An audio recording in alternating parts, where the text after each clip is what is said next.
صلوات پڑھیں بر محمد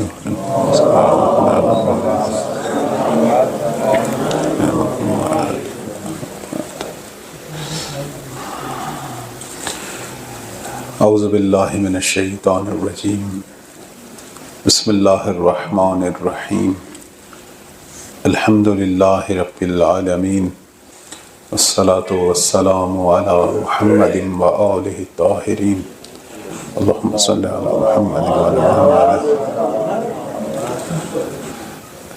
سیما بقیت اللہ العظم قال اللہ تعالیٰ فی کتابہ المجید بسم اللہ الرحمن الرحیم بقیت اللہ خیر لکم ان کنتم مؤمنین صلوات پڑھیں بر محمد وآل محمد اللہم صلی علی محمد. عرض کیا تھا کہ کچھ دن جو ہے ہم مہدویت کو موضوع سخن قرار دیں گے. اس دن کسی برادر نے آخر الزماں کے حوالے سے ایک سوال کیا تھا. میں اسی سوال کے ضمن میں کچھ نکات آپ کی خدمت میں بیان کروں گا.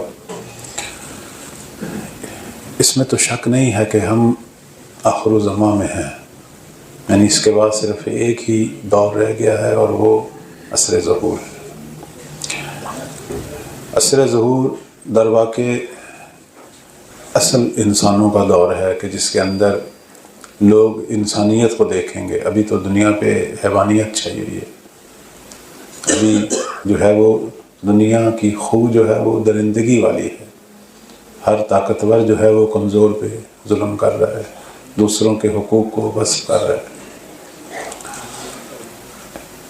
میں چاہتا ہوں کہ اس موضوع کو ترتیب سے بیان کروں. عام طور پر اس دور کے حوالے سے لوگ پسند کرتے ہیں علامات کی گفتگو اور پوچھتے ہیں کہ آیا ہم جس دور میں ہیں، یہ جو واقعات ہو رہے ہیں، آیا یہ علامات تو نہیں ہیں؟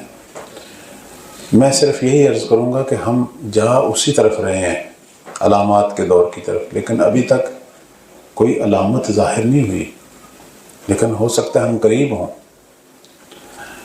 مجھے یاد ہے جب کرونا شروع ہوا تھا، وہی سفید موت کے حوالے سے بہت اس وقت شور اٹھا تھا کہ یہ بس مولا کا ظہور ہونے والا ہے، چونکہ امام کے ظہور سے پہلے سفید موت ہے. اس وقت بھی ہم نے عرض کیا تھا کہ یہ درست ہے، لیکن سفید موت پتہ نہیں کئی بار آ گئی. اب یہ کون سی ہے؟ چونکہ ہر صدی میں تو سفید موت آ رہی ہے، طاعون، وبائیں، یہ ساری سفید موت ہے. جب جو ہے وہ آپ کی خدمت میں عرض کریں جنگ ہوئی، اس وقت بھی سب نے یہ کہا. جب زلزلہ آیا ترکی میں، سوریہ میں، اس وقت بھی یہی کہا. اس سے پہلے جب سعودی عرب کا بادشاہ عبداللہ جو ہے وہ دنیا سے گیا، اس وقت بھی سب نے یہی کہا کہ جی ظہور سے پہلے عرب کا ایک بادشاہ عبداللہ جو ہے وہ مرے گا. تو بس جو ہے یہ زمانہ ظہور ہے، نزدیک ہے. نہیں، پتہ نہیں کون سا عبداللہ، شاید کئی عبداللہ ہیں. دیکھیں روایات جو ہیں، اگر آپ اس میں جائیں تو بہت ساری احادیث اور روایات ہیں، لیکن ایک نقطہ ہے وہ فہم موضوع کا، فہم حدیث کا. مثلا احادیث میں آیا کہ بنی عباس کی حکومت کے ختم ہونے کے بعد مہدی کا ظہور ہے. اب آپ غور فرمائیں وہ کب کی ختم ہو چکی ہے، کتنی صدیاں گزر گئیں. درست، یعنی اس سے یہ پتہ چلتا ہے کہ یہ چیزیں قبل از ظہور رونما ہوں گی، لیکن اس کا مطلب یہ نہیں ہے کہ ظہور ان کے نزدیک ہے. یعنی بنی عباس کی حکومت کا خاتمہ ظہور سے پہلے ہے، لیکن اس کا مطلب یہ نہیں ہے کہ اس کے بعد فوراً جو ہے وہ ظہور ہے. یا زلزلے آئیں گے، یا خونی جنگیں ہوں گی، یا سفید موت آئے گی. یہ قبل از ظہور کے حالات ہیں، علامات نہیں ہیں. لوگ ان کو علامات سمجھتے ہیں.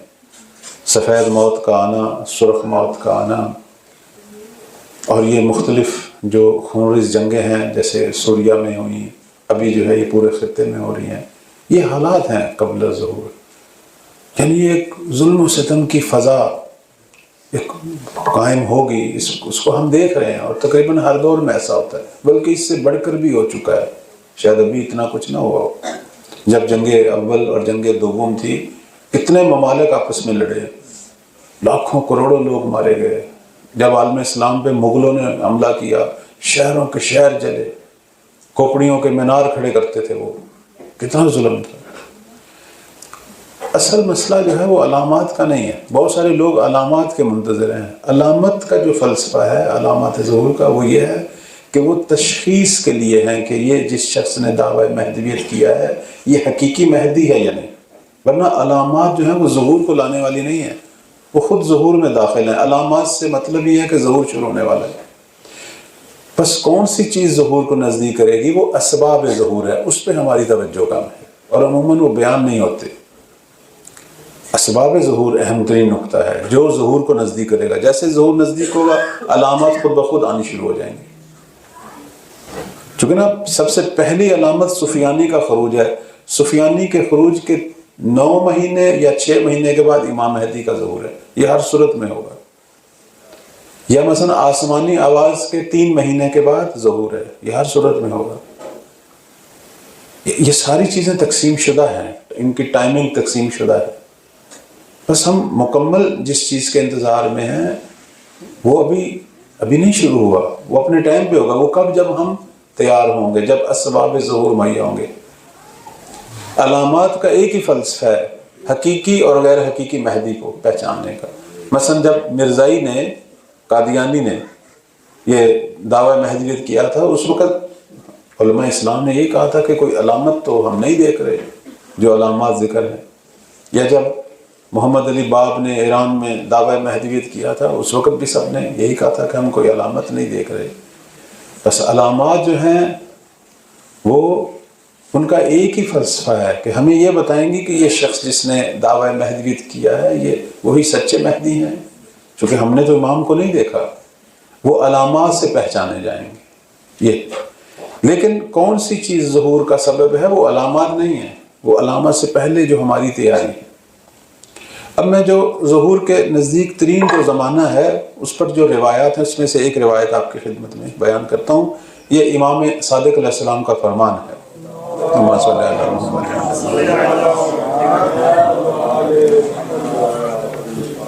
اب اس فرمان کے اندر مولا نے ظہور سے پہلے جو عالم اسلام کی تصویر ہے، یہ اصول کافی میں 7ویں جلد میں یہ حدیث ہے۔ مثلا مولا یوں فرماتے ہیں کہ جب تم دیکھو لوگوں میں ظلم و ستم عام ہو رہا ہے، قرآن جو ہے اسے بالائے طاق رکھ دیا گیا ہے، یعنی قرآن سے لوگ استفادہ نہیں کر رہے، اس کی تفسیر ہوا و ہوس کی بنا پر کی جا رہی ہے، اہل باطل حق پرستوں پر سبقت لے گئے ہیں، یعنی اہل باطل نئے نئے طریقے ایجاد کر کے لوگوں کو گمراہ کر رہے ہیں اور حق پرست وہی اپنے روایتی طریقوں پہ ہیں۔ ایماندار افراد خاموش ہیں، مومن لوگ چپ کر کے بیٹھ گئے ہیں، رشتہ داریاں جو ہیں وہ ختم ہو رہی ہیں، چاپلوسی بڑھ گئی ہے، نیکیوں کا راستہ جو ہے وہ خالی ہے اور برائیوں کے راستے پر جو ہے وہ بھیڑ لگی ہوئی ہے، رش ہے۔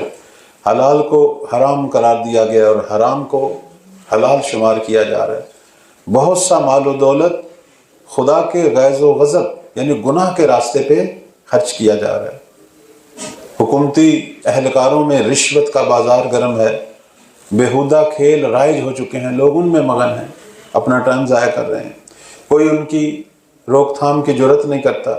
قرآنی حقائق سننا لوگوں پہ گراں گزرتا ہے، لوگ دین کی بات سننے کے لیے تیار نہیں، لیکن باطل اور فضول باتیں سننا ان کے لیے آسان ہے۔ غیر خدا کے لیے خانہ خدا کا حج کرتے ہیں، زیارات، عمرے، صرف وہ دکھاوا ہے۔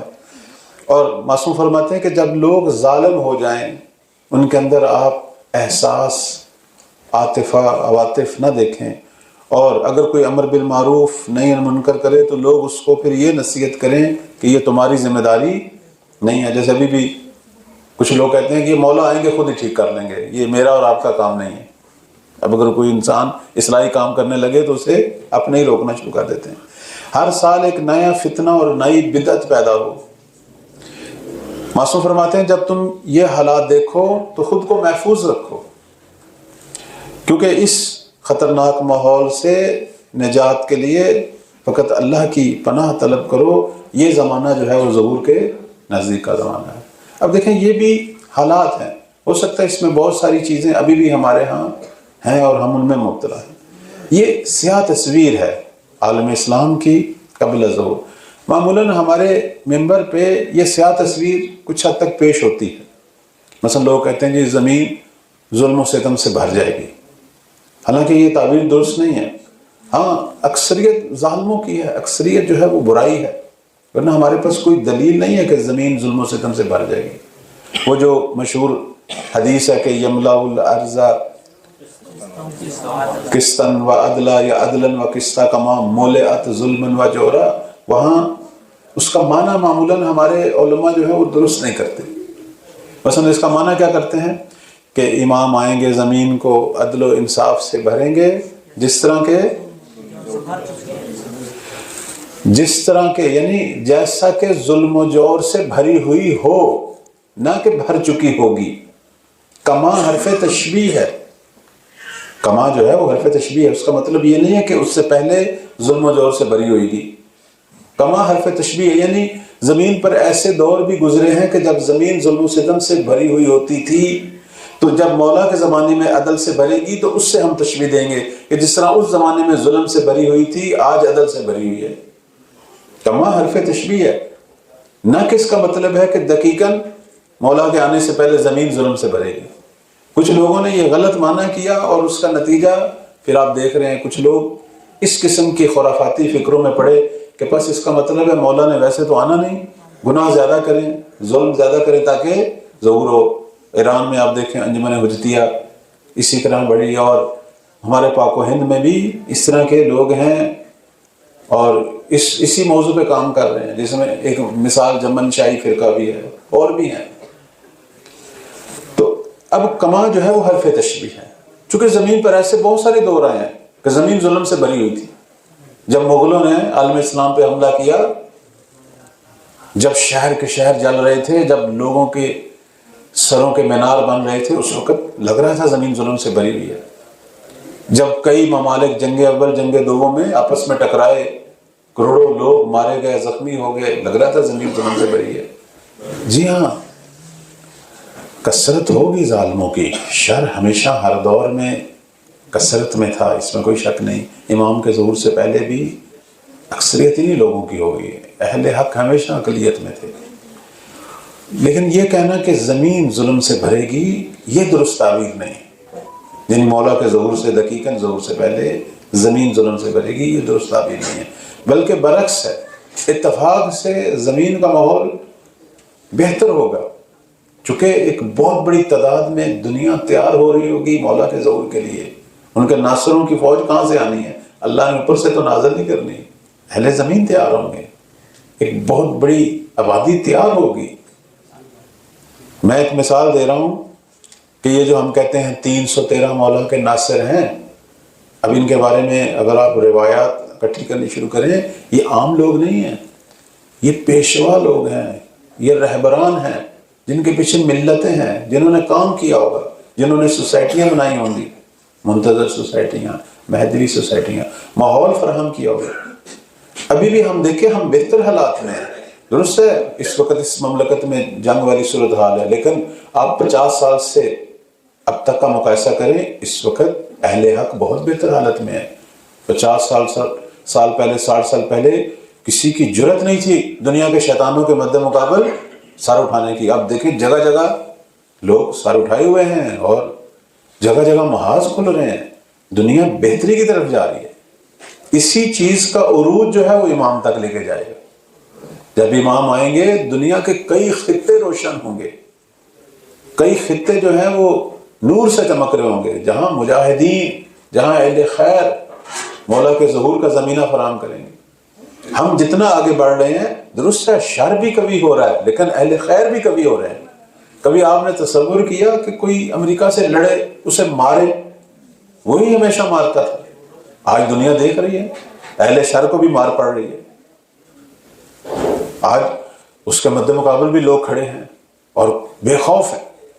یہ چیز جو ہے یہ امید کو روشن کر رہی ہے کہ مستضعفین جہاں یہ صلاحیت پیدا کریں کہ مستکبرین کے مد مقابل کھڑے ہو جائیں، یہ ظہور کے نزدیک کرے گی. اور اس میں جتنا ارتقاء ہوگا، کمال ہوگا، اتنا ہم زمانہ ظہور کے نزدیک ہوں گے.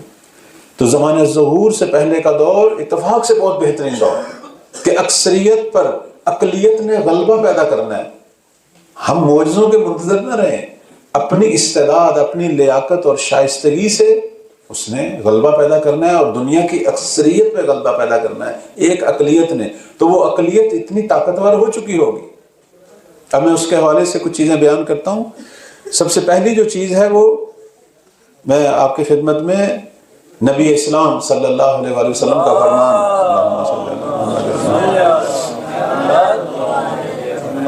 جس طرح ایک سیاہ تصویر آپ نے ظہور سے پہلے ملاحظہ کی، اسی طرح ایک روشن تصویر. نبی اسلام فرماتے ہیں کہ اس مسلمان امت کے آخری زمانے میں ایک ایسی قوم آئے گی، اشارہ ہے قوم کی طرف، جن کا اجر و ثواب صدر اسلام کے مسلمانوں کے برابر ہوگا. ایک ایسی قوم آخر زمان میں آئے گی کہ جن کا اجر و ثواب صدر اسلام کے مسلمانوں کے برابر ہوگا. وہ لوگ کیا کریں گے؟ امر بالمعروف اور نہی عن المنکر انجام دیں گے اور فتنہ اور فساد اور برائیوں کا مقابلہ کریں گے. یعنی دنیا کے شر سے لڑیں گے.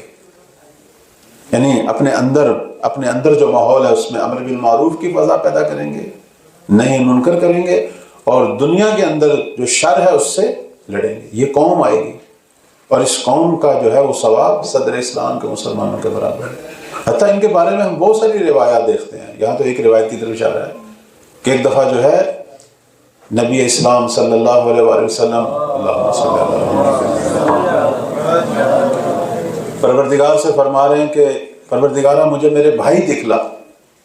اب یہ ہمارے جو ہے وہ احادیثی ماخذات میں یہ احادیث ہیں.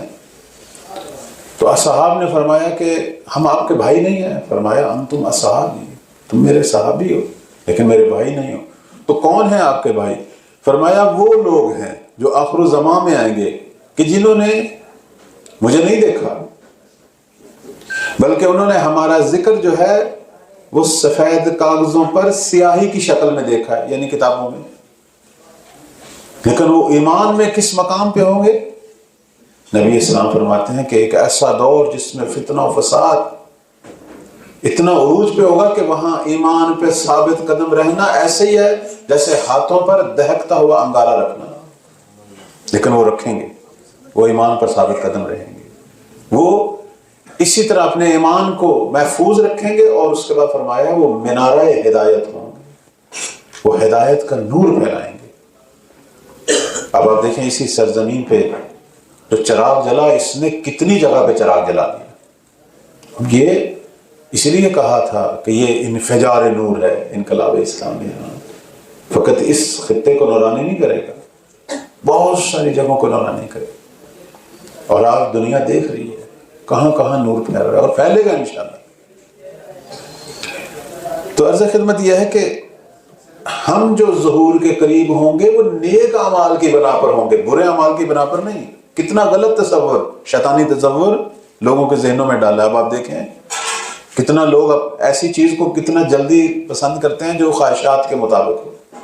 یہ جو کلچر پھیلایا گیا کہ برائی کریں تاکہ ظہور ہو، یہ شیطانی کلچر ہے. حالانکہ امام زمان علیہ السلام کی جو توقیع شریف ہے، میں اس کا ایک ٹکڑا جو ہے آپ کی خدمت میں پیش کرتا ہوں. مولا جو ہے وہ فرماتے ہیں کہ فما یحبسنا، جو چیز ہمارے اور شیعوں کے درمیان رکاوٹ ڈالتی ہے، جو فاصلے پیدا کرتی ہے، وہ کون سی چیز ہے؟ فرماتے ہیں ان کے وہ اعمال ہیں مما نکرہ، کہ جن کو ہم پسند نہیں کرتے. یعنی برے اعمال اتفاق سے غیبت کو تولا نہیں کر رہے ہیں. فرماتے ہیں کہ برے اعمال جو ہیں شیعوں کے، وہ ہمارے ظہور میں تاخیر کا باعث ہیں. اور یہ وہ اعمال ہیں کہ جنہیں ہم پسند نہیں کرتے اور ہمیں توقع بھی نہیں ہے کہ ہمارا شیعہ ہو اور یہ عمل کرے. یعنی چونکہ برے اعمال کا مطلب ہے کہ ہم تیار نہیں ہو رہے نصرت کے لیے، سیدھی سی بات ہے. نیک اعمال یعنی ہم تیار ہو رہے ہیں. اب آپ دیکھیں اس خطے میں، اس مملکت میں ایک انقلاب بپا ہوا تھا، وہ برے لوگوں کی وجہ سے ہوا تھا یا نیک لوگوں کی وجہ سے؟ نیک لوگوں کی وجہ سے، نیک لوگوں اور ان کی تیاری کی وجہ سے. اگرچہ اس وقت وہ تھوڑے تھے، یعنی اس وقت بھی سارے لوگ موافق نہیں تھے، بہت زیادہ زحمتیں اٹھائیں. ایک اقلیت تھی جو تیار ہوئی تھی، لیکن وہ اتنی طاقتور ہوگی، انہوں نے اسلامی حکومت جو ہے یہاں قائم کر لی۔ اس وقت بھی آپ باہر ماحول میں اگر دیکھتے ہیں لوگ عجیب و غریب ہیں اور شاید زیادہ موافق نظر نہیں آ رہے، یہ ہر دور میں ایسا ہی تھا۔ ہم تو جب سے آئے ایران میں ہم ایسا ہی ماحول دیکھ رہے ہیں، لیکن وہ جو ایک اقلیت ہے، یہ وہ ہے جو پاورفل ہے، جس نے جو انقلاب لائے اور انقلاب کو قائم رکھے ہوئے اور اب بھی اسی کا دفاع کر رہے ہیں۔ کسی ایک محلے میں 2-4 آدمی ٹھیک ہو جائے، محلے کی فضا بدل جاتی ہے، لیکن جب سب ایک جیسے ہو جائیں یا چپ کر کے بیٹھ جائیں، وہ محلہ جو ہے وہ قابل کنٹرول نہیں ہے۔ کہتے ہیں امر بالمعروف کرنے والے کو خدا اتنی طاقت دیتا ہے، اتنی نورانیت دیتا ہے، ایک آدمی بس اوقات کافی ہوتا ہے ایک گلی کو، ایک محلے کو ٹھیک کرنے کے لیے۔ لیکن اس کی ایک ہیبت ہے نا، خدا نے مجاہدین کے اندر ہیبت رکھی ہوئی ہے۔ اس وقت آپ دیکھیں یہ مٹھی بھر مجاہد ہیں، دنیا کے استقبال کو لرزا رہے ہیں۔ کیوں؟ وہ اتنی طاقتور فوج لے کے، اپنا سب کچھ لے کے آیا۔ یہ تھوڑے سے لوگ تھے، لیکن تھوڑے سے لوگ تھے، اپنی جگہ پوری ایک دنیا تھے۔ بعض کا انسان دیکھنے میں ایک انسان ہے، لیکن وہ ایک عالم ہے، ایک جہان ہوتا ہے۔ جیسے 313 کے بارے میں احادیث میں آیا کہ ان میں سے ہر شخص اپنی صلاحیتوں میں، اپنی استعداد میں، ہر شخص 100 کے برابر ہوگا، اپنے ایمان میں، اپنی عبادت میں، جان ساری میں، تمنا شہادت میں، استقامت میں، صبر میں، یعنی ہر نفر 100 کے برابر ہوگا۔ یہ 313 کوئی معمولی لوگ نہیں ہیں۔ اور وہ جو 10,000 یا 12,000 جوان امام کے لیے جمع ہوں گے کہ جن میں کوئی بوڑھا نہیں، ان کے بارے میں احادیث آتی ہیں کہ وہ ان میں سے ہر 10 کے برابر ہوگا۔ یعنی وہ اب آپ خود اندازہ لگائیں کہ 10,000 جوان یعنی 1,00,000 فوج کے برابر ہے، ان کا ایمان، ان کی استقامت۔ تو عرض خدمت یہ ہے کہ ظہور کی طرف اگر ہم نے جانا ہے تو اپنے اعمال سے، نیک اعمال سے۔ دیکھیں نا، اگر ہم کسی جگہ ایک چھوٹی سی تبدیلی چاہتے ہیں تو کتنا اس کے لیے، اس تبدیلی کی جو ہے وہ شرائط فراہم کرنے کے لیے کتنی کوشش کرتے ہیں۔ اللہ نے شروع سے قرآن میں واضح کر دیا ہے، جو قوم جو چاہتی ہے اس کے مطابق عمل کرے۔ وہ جو مشہور آیت ہے، ان اللہ لا یغیر ما بقوم، خدا کی کسی قوم سے رشتہ داری نہیں ہے، ہاں توفیقات دیتا ہے۔ اگر راہ خیر ہو، خدا توفیقات دیتا ہے، مدد بھی کرتا ہے۔ جیسے کہتے ہیں یہ 313 یا 10,000 جوان جب تیار ہوں گے، خدا مدد کرے گا، کیوں نہیں کرے گا؟ لیکن اصلی کام انہوں نے کرنا ہے۔ فرشتوں کی مدد ہے، کیوں نہیں ہے؟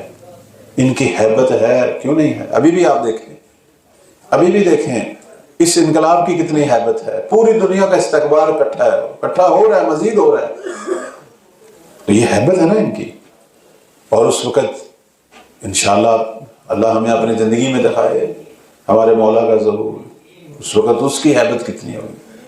احادیث کہتی ہیں امام کے انصار کی ہیبت 1 مہینہ آگے ہوگی، یعنی جس طرف انہوں نے چلنا ہے 1 مہینے سے پہلے لوگ مرعوب ہو چکے ہوں۔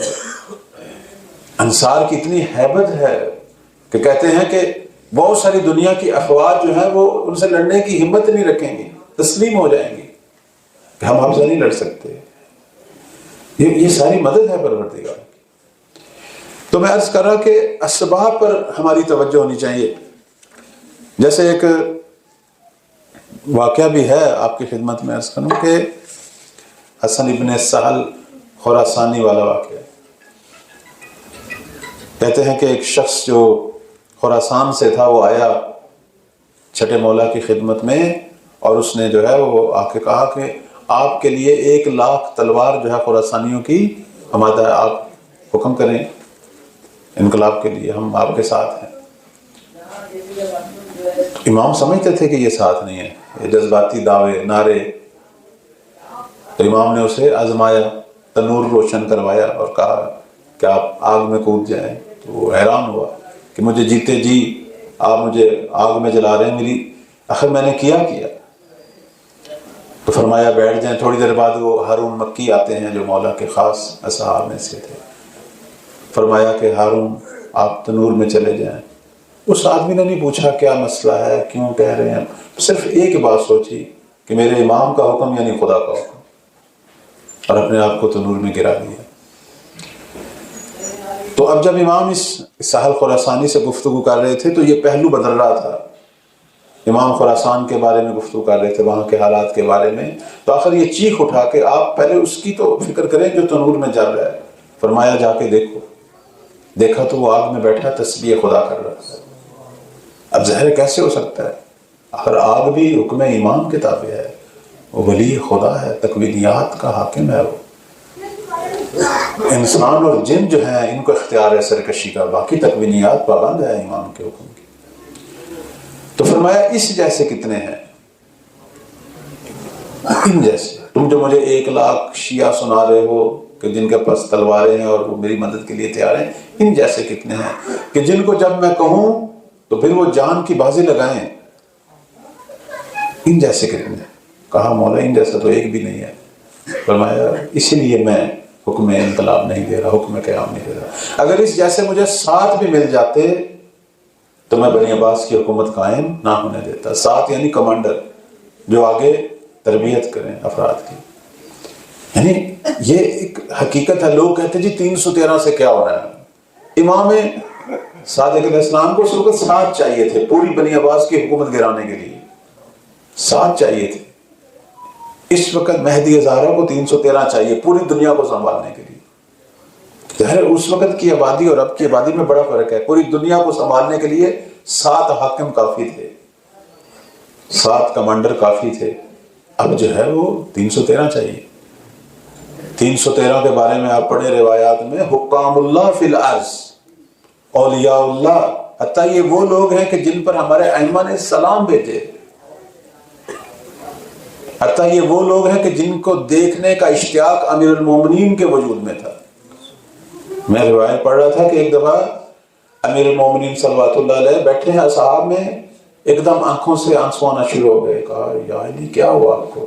کہا مہدی کے ناصروں کو دیکھنے کا اشتیاق ہے، رونا آ رہا ہے مجھے.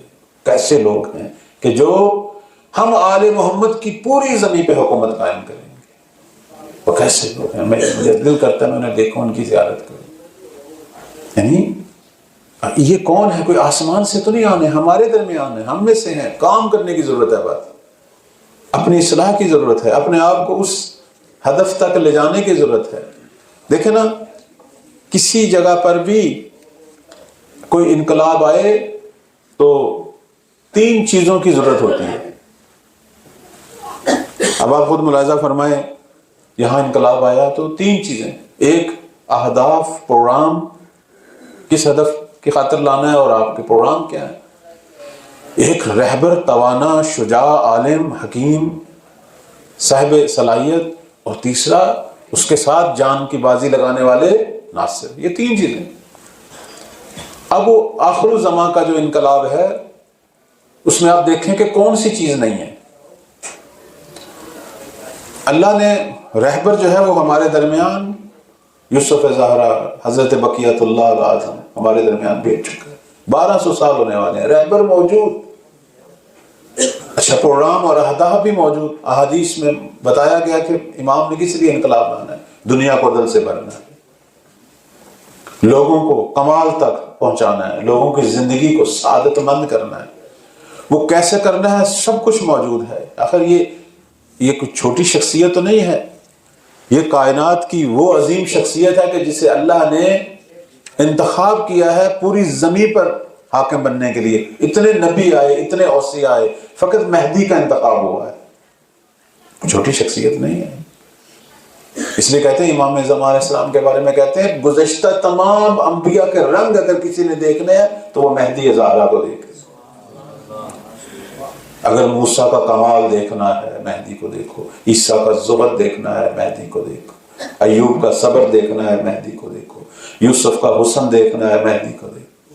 اگر محمد کی حکومت دیکھنی ہے تو مہدی کو دیکھو، اگر شجاعت میں علی کی سیرت دیکھنی ہے تو مہدی کو دیکھو. یہ حدیث ہے. یہ ایسی شخصیت ہے کہ جو زمین پر جتنی حجتیں آئیں سب کا رنگ ان کے اندر ہو. اور ایک جو حدیث ہے نبی کریم صلی اللہ علیہ وآلہ وسلم کی،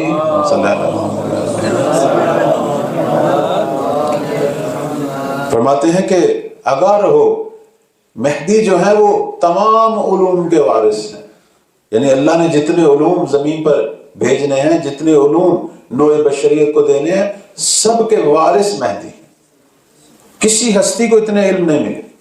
یہ تو ہماری احادیث میں ہے کہ پروردگار نے نوع بشریت کو جو ہے وہ 27 حرف دینے تھے، 27 حرف، اور ابھی تک 2 حرف ملے ہیں، یعنی آدم سے لے کر خاتم تک اور ان سے لے کر 11ویں ہمارے آقا تک نوع بشریت کو 2 حرف منتقل ہوئے ہیں۔ اب یہ حرف کوڈ ہیں، رمز ہیں، کیا ہے، خزانے ہیں۔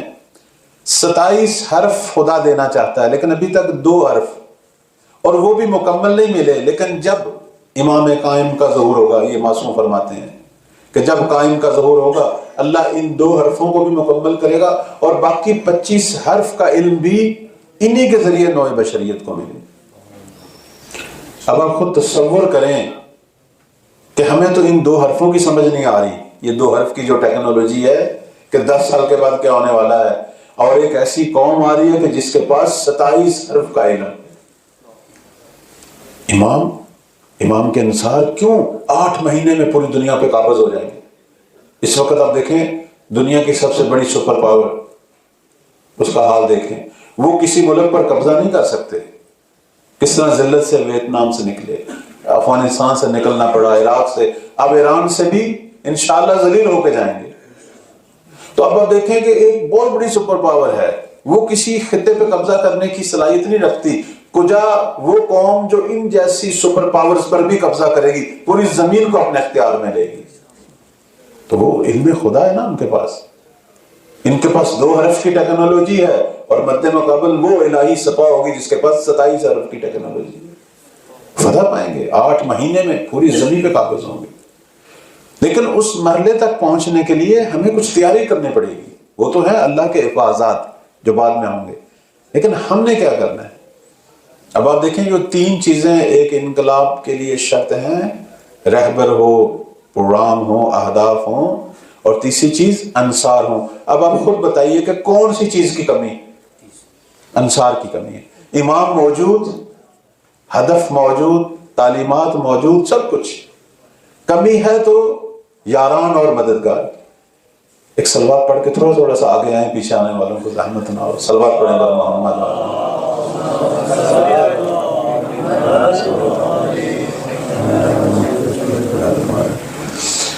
بارے دیگے سلوات پڑھیں بر محمد۔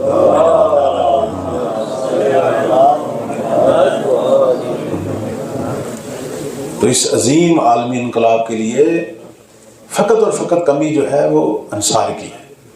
میں ایک خلاصہ جو ہے آپ کی خدمت میں ان انصار کا بیان کروں گا کہ جن کے امام وقت جو ہے وہ منتظر ہیں، اور یہ انتظار کوئی چھوٹا سا نہیں ہے، 1100 سال سے اوپر ہو گیا ہے مہدی کو انتظار کرتے ہوئے، بہت طولانی انتظار ہے۔ شیخ مفید علیہ رحمہ نے خط لکھا تھا امام کو، اور یہ موجود ہے احتجاج تبرسی میں، بہار میں بھی، پوچھا تھا آپ ظہور کیوں نہیں کر رہے، دنیا منتظر ہے آپ کی۔ کتنا خوبصورت جواب دیا، فرمایا اگر میرے شیعہ یہ کام کریں تو میرے ظہور میں تاخیر نہ ہو۔ یعنی مشکل ساری ہماری اپنی ہے۔ فرمایا تھا اگر ہمارے شیعہ ہم سے کیا ہوا وعدہ پورا کرتے اور آپس میں ہم دلی پیدا کرتے، میرے ظہور میں لحظہ بھر تاخیر نہ ہوتی۔ یہ مشہور فرمان ہے۔ اب وہ عہد کیا ہے اور ہمدلی کیا ہے، میں اشارہ کرتا ہوں۔ اس لیے بہت بڑی شخصیت، علمی شخصیت، محقق توسی خواجہ نصیر الدین توسی علیہ رحمہ فرماتے ہیں کہ غیبت جو ہے وہ خدا کی طرف سے نہیں ہے، بلکہ غیبت کی وجہ ہم خود ہیں، غیبتہ منا، ہم نے غائب کیا ہوا ہے، ہم ہیں باعث، ورنہ 11 حجتیں اللہ نے ہمارے درمیان بھیجی تھی، ظالموں نے ظلم کیا اور اپنوں نے حمایت نہیں کی، حقیقت ہے یہ۔ اور 12ویں کو اللہ نے جو ہے وہ پردہ غیبت میں رکھا۔ قانون خدا کا یہی ہے، یہ سنت الہی ہے۔ جب حضرت یوسف پہ برا وقت آیا، کنعان سے غائب کر دیا۔ ہمارے پیغمبر پر برا وقت آیا، غار ثور میں 3 دن کے لیے، جب خطرہ ٹلا ٹھیک ہے مدینہ کی طرف چلیں۔ جب حضرت موسیٰ پر برا وقت آیا، خدا نے مدائن کی طرف بھیج دیا۔ اپنی قوم بنی اسرائیل سے، جب بنی اسرائیل کے اندر یہ ہمت نہیں تھی، اپنے نبی کی جو ہے وہ ہمراہی کرنے کی۔ قانون یہی ہے پروردگار کا، یعنی موقع کے تو سے فرما رہے ہیں کہ ہم ہیں واجب غیبت، ہم تیاری نہیں کر رہے۔ احادیث میں بتایا گیا کہ امام کیسے آئیں گے، ہم صرف نشانیوں کی تلاش میں ہوتے ہیں۔ نشانیاں تشخیص کے لیے ہیں، مہدی حقیقی اور غیر حقیقی، کیونکہ بہت سارے طول تاریخ میں کذاب مہدی آئے، علماء اسلام نے نشانیاں پوچھی، نشانیوں کا ہدف ایک ہی ہے، لیکن وجہ ظہور اعمال ہے، وہ اقلیت، صالح اقلیت کا تیار ہونا ہے جس نے دنیا کی اکثریت پر حکومت کرنی ہے۔ اب میں صرف چند جو ہے وہ صفات آپ کی خدمت میں بیان کرتا ہوں جو احادیث میں امام زمان علیہ السلام کے 313 جو ناصر ہیں ان کی صفات بیان ہوئی ہیں۔ ایک صلوات پڑھیں بر محمد۔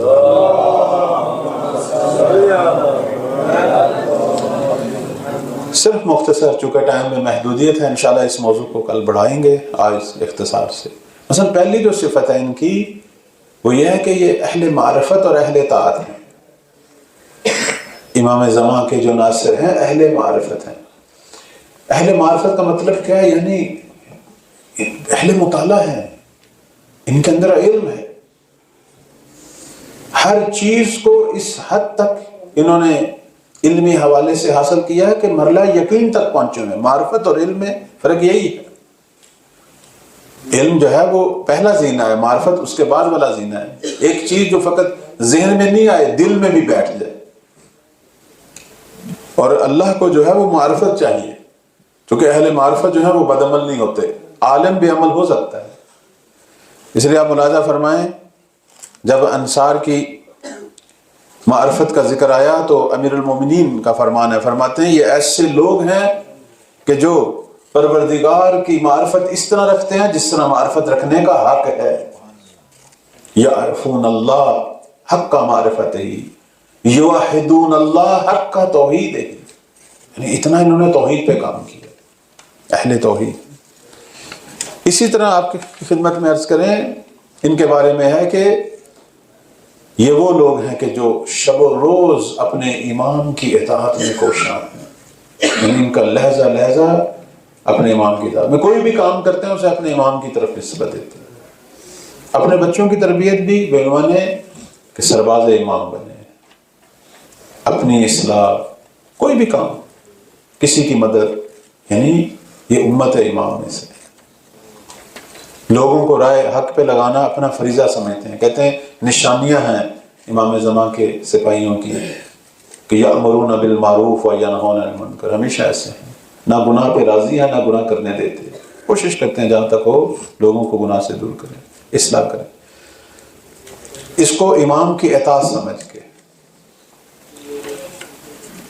اپنی صبح کا آغاز دعائے عہد سے کرتے ہیں، امام کی بیعت سے، پورا دن جو ہے اپنے آپ کو امام کی بارگاہ میں محسوس کرتے ہیں، ہم ان کے سامنے ہیں، کوئی ایسا عمل نہ ہو جو ان کے قلب مبارک کے رہنے کا باعث ہو، ان کی توجہ ہی نگاہی۔ دوسری چیز جو ہے کہتے ہیں یہ اہل عبادت ہیں۔ امام صادق علیہ السلام فرماتے ہیں کہ یہ وہ لوگ ہیں جو عام طور پر دنوں میں روزے رکھتے ہیں اور راتوں کو عبادت کرتے ہیں۔ ایک جگہ پہ فرمایا حتیٰ سواری کی حالت میں بھی یہ تسبیح خدا میں مشغول ہے۔ فرمایا کہ اتنی یہ عبادت کرتے ہیں کہ ان کے دل جو ہے وہ فولاد کے ٹکڑے ہیں، یعنی جہاں شیطان رسوخ نہیں کر سکتا۔ عبادت کا فلسفہ یہی ہے، عبادت جو ہے وہ موانع دور کرتی ہے خیر کی طرف پہنچنے کے، شیطان کے دروازے بند کرتی ہے۔ جتنا ہم اہل عبادت ہوں گے اتنے نورانی ہوں گے، اتنی نجس اور شیاطینی چیزیں ظاہری اور باطنی طور پر دور ہوں گی۔ تیسری صفت جو روایات میں بیان ہوئی ہے وہ یہ ہے کہ یہ جانثار ہیں، شہادت کی تمنا رکھتے ہیں ہمیشہ۔ کہتے ہیں کہ جب مولا ظہور کریں گے یہ اپنے محاصرے میں حصار باندھ کے رکھیں گے امام کے گرد کہ جب بھی کوئی دشمن کا وار ہو تو ہم پر ہو، اپنے مولا کی حفاظت کریں گے۔ اور جیسے میں روایت آپ کی خدمت میں پیش کرتا ہوں، امام صادق علیہ السلام فرماتے ہیں مہدی کے انصار جنگ کے میدان میں آپ کے چاروں طرف حلقہ بنائے ہوئے ہوں گے اور اپنی جان کو سپر بنا کر اپنے امام کی حفاظت کریں گے، اور یہ وہ لوگ ہیں جو راہ خدا میں ہمیشہ شہادت پانے کے متمنی ہوں گے، انہیں سادہ موت پسند نہیں ہوگی، یہ ہمیشہ شہادت کی تمنا رکھتے ہیں۔ اسی طرح روایات میں آیا ان کی شجاعت، اور وہ کون فرما رہے ہیں؟ امیر المومنین فرماتے ہیں کہ یہ ایسے شیر ہیں، ہم تو مولا کو اسد اللہ کہتے ہیں نا، لیکن کچھ ایسی ہستیاں ہیں کہ جن کو مولا نے شیر کے عنوان سے پکارا۔ فرمایا یہ ایسے شیر ہیں کہ جب اپنی بن سے باہر نکل آئیں گے تو چاہیں تو پہاڑوں کو بھی اپنی جگہ سے ہلا دیں گے، جیسے اب دنیا دیکھ رہی ہے۔ یہ تو سید علی خامنائی کے شیروں کو دیکھ رہی ہے جس نے استکبار کو لرزایا ہوا ہے، ایک دن مہدی کے شیروں کو بھی دیکھیں، یہی شیر مہدی کے شیر بنیں گے۔ یہ وہی راہ ہے، راہ نائب امام ہی امام زمان کی راہ ہے،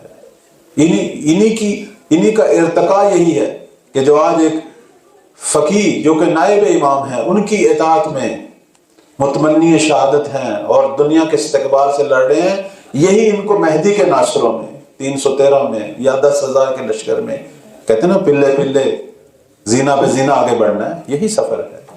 یہ وہی مہدی کی سپاہی ہے کہ جو ترقی کر رہی ہے، کمال پا رہی ہے۔ یہ آزمائشیں ہیں چھوٹی چھوٹی، آج چھوٹی چھوٹی آزمائشوں میں یہ لڑیں گے تو کل دنیا کے بڑی بڑی آزمائشوں میں یہ آگے آئیں گے۔ ان کے صبر کے بارے میں حدیث چاہتی ہے کہ یہ وہ لوگ ہیں کہ جو اللہ کی راہ میں زحمتیں برداشت کریں گے، امیر المومنین کا فرمان ہے، لیکن صبر کے ساتھ اپنی جان کو حضرت حق کے حضور میں پیش کریں گے، لیکن اس پہ فخر نہیں کریں گے۔ یہ کمال ہے ان کا، یعنی جانے دیں گے خدا کی راہ میں، لیکن خدا پہ جتلائیں گے نہیں کہ ہم نے تیری خاطر یہ کیا۔ آج کل تو ایک چھوٹا سا کام کوئی خدا کے لیے کرے تو وہ 1000 بار اللہ کو جتلا رہا ہوتا ہے، یہ جان دیں گے۔ ان کی وحدت کے بارے میں امیر المومنین فرماتے ہیں کہ یہ وہ لوگ ہیں جو یک دل ہیں۔ میں نے کچھ روایات پڑھی ہیں جن کے اندر بتایا گیا کہ امام مہدی کے ناصر دنیا کے مختلف حصوں سے ہوں گے، مختلف ملتوں سے ہوں گے، لیکن جب دنیا انہیں دیکھے گی تو یہ سمجھے گی یہ ایک ہی ماں باپ کی اولاد ہے۔ اتنی ہمدلی، اتنی وحدت۔ امام زمان علیہ السلام کا جو شکوہ تھا شیخ مفید کو، اس میں ایک اہم ترین شکوہ یہی تھا کہ یہ ہمدل نہیں ہے۔ یعنی ایک تو ظاہری ہوتا ہے نا اتحاد وحدت، ایک دلوں کا ایک ہونا۔ بعض دفعہ ہم لوگ مختلف ایشوز میں اکٹھے ہو جاتی ہیں، مختلف پارٹیاں ظاہری طور پر اکٹھے ہو جاتے ہیں، لیکن دلوں کے بغض ختم۔ یہ وہ چیز ہے جو غیبت کو طولانی کر رہی ہے۔ کب مولا کے ظہور کی نشانیاں آئیں گی؟ جب ہمارے دل بھی اکٹھے ہوں گے، جب دل بھی صاف ہوں گے، جب وہ تولا اور تبرہ کی اصلی شکل ہمارے اندر جاری ہوگی۔ اور ان کے زہد اور تقوی کے بارے میں روایت میں ہے، معصوم فرماتے ہیں کہ امیر المؤمنین فرماتے ہیں کہ مہدی اپنے انصار سے یہ وعدہ لیں گے کہ آپ نے اپنے گھروں میں سونا چاندی جمع نہیں کرنا، اناج کا ڈھیر نہیں لگانا، چونکہ امام نے جب قیام شروع کرنا ہے تو ظاہر ہے ان انصار کو کہنا کہ اب دنیا کی حکومت تمہارے پاؤں کے نیچے آنے والی ہے، تم دنیا کے حاکم ہو، دنیا کے خزانے تمہارے پاؤں کے نیچے آنے والے ہیں، لیکن یہ سب راہ خدا میں خرچ ہونے ہیں، یہ مستضعفین پہ خرچ ہونے ہیں، محروموں پہ خرچ ہونے ہیں۔ تم نے اپنے گھروں میں مال و دولت کے ڈھیر نہیں لگانے، جس طرح امیر المومنین کی حکومت تھی اسی طرح۔ فرماتے ہیں کہ یہ اتنے نیک، یہ ایک چند خصوصیات میں نے بیان کی۔ میں اشارہ کروں گا امیر المومنین کے فرمان پر اور ختم کرتا ہوں آج کی گفتگو کو۔ کسی نے پوچھا مولا کائنات سے امام مہدی علیہ السلام کے ناسلوں کے بارے میں، تو ابھی ایک چھوٹا سا جملہ ہے، اب آپ خود غور فرمائیں کتنی عظمت تھی ان کی۔ ہم آج حرمہا مبارک میں جاتے ہیں، معصومین کے حرم میں، وہاں ایک زیارت نامہ پڑھتے ہیں نا، زیارت نامے میں ہم اس معصوم جس کی خدمت میں جاتے ہیں ہم کیا کہتے ہیں؟ بے ابی و امی، کیا ہے معصوم آپ پر میرے ماں باپ قربان۔ یہ ہے نا ہمارا انداز ہے کہ ظاہر انسان کے پاس ماں باپ سے زیادہ قیمتی چیز تو ہوتی نہیں۔ اب آپ خود ملاحظہ فرمائیں امام زمان علیہ السلام کے ناصرین کی عظمت جو ہے امیر المومنین کی نگاہ میں۔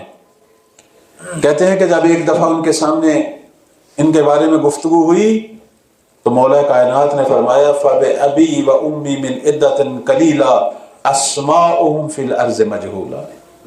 فرماتے ہیں کہ میرے ماں باپ، میں علی کے ماں باپ قربان اس چھوٹے سے گروہ پہ کہ جنہیں زمین میں کوئی نہیں جانتا، لیکن آگے فرماتے ہیں لیکن آسمانوں میں یہ مشہور ترین لوگ ہیں، مشہور ترین لوگ ہیں، زمین میں کوئی بھی نہیں جانتا۔ اب آپ خود ملاحظہ فرمائیں کتنی عظمت ہے ان ناصرین کی کہ جن پر علی جیسا امام اپنے ماں باپ کو قربان کر رہے ہیں، یعنی کتنا کام کیا ہوگا ان لوگوں نے۔ تو بس میرے بزرگان عزیزان، ظہور کا تعلق ہمارے اپنے اعمال سے، جتنی ہمارے اندر ہمدلی، جتنی اطاعت، جتنی ہم اپنی اصلاح، اپنی نسلوں کی، ارد گرد ماحول کی، جتنا ہم اپنے ماحول کو اچھا بنائیں گے، اچھائی کی طرف بڑھیں گے تو اچھائیوں کے امام کے قریب ہوں گے۔ اور پروردگار ہم سب کو توفیق دے کہ یہ جن صفات کی طرف اشارہ کیا، اللہ ہم سب کو اپنے اندر یہ صفات پیدا کرنے کی توفیق عطا فرمائے۔